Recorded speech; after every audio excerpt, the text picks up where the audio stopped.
Pernahkah Anda nonton film silat Bruce Lee misalnya di sebuah bioskop? Anda bisa melihat ketika acara film selesai, maka para penontonnya jalannya pun beda seperti Bruce Lee. Tangannya pun sambil begini bergerak seperti Bruce Lee.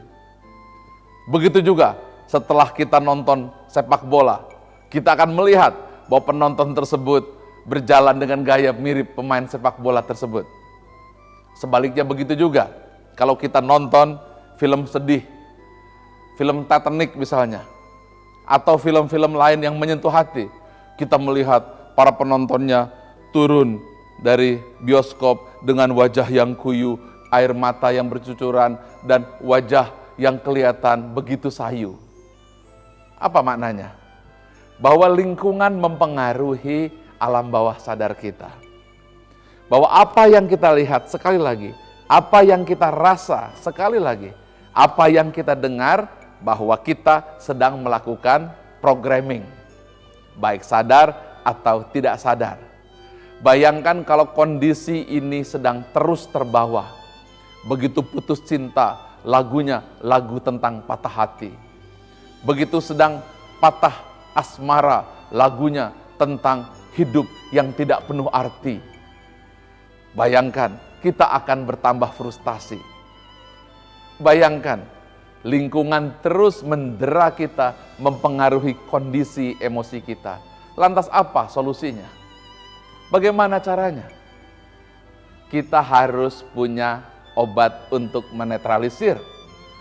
Obat-obatan tersebut bukanlah narkotika, bukan obat penenang, tapi kembali kepada dimensi kita berada pada titik yang stabil. Titik apa? Titik keadaan alfa. Itulah gelombang alfa yang disebut dengan gelombang 12 Hz hingga 14 Hz, gelombang yang lambat. Disitulah otak kembali turun. Itulah gelombang ketika orang sedang melakukan sholat khusyuk. Gelombang alfa lah gelombang di mana belajar bisa dengan efektif. Pada gelombang alfa lah manusia bisa melakukan pemikiran yang sugestif. Dan pada gelombang alfa juga manusia mampu melakukan pemikiran yang tenang, damai, dan optimum. Disitulah letaknya meta kecerdasan. Kecerdasan yang dilahirkan ketika orang dalam keadaan tenang. Bayangkan harian yang kita lalui, begitu banyak fenomena yang menekan, situasi yang membuat diri kita menjadi terganggu. Bayangkan kehidupan tanpa sholat, tekanan-tekanan yang mempengaruhi jiwa kita.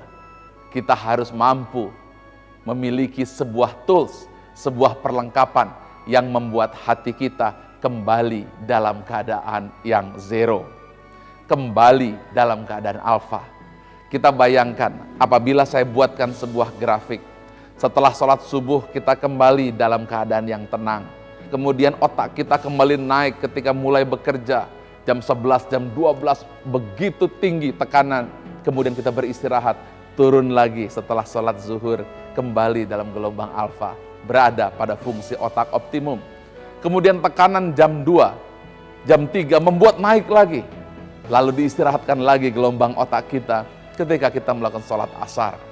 Setelah sholat tekanan pekerjaan, email, SMS, WhatsApp, dipanggil atasan, tagihan-tagihan kartu kredit membuat naik lagi gelombang otak kita pada gelombang beta.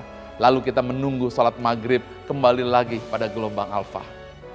Inilah yang disebut dengan meta kecerdasan, yaitu kecerdasan yang bekerja optimum ketika limbik sistem terkendali.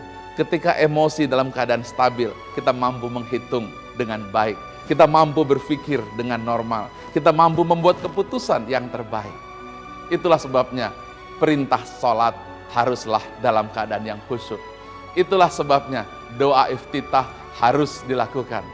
Inilah rahasia sholat, pembangun karakter sejati yang membuat manusia mampu berpikir secara optimum.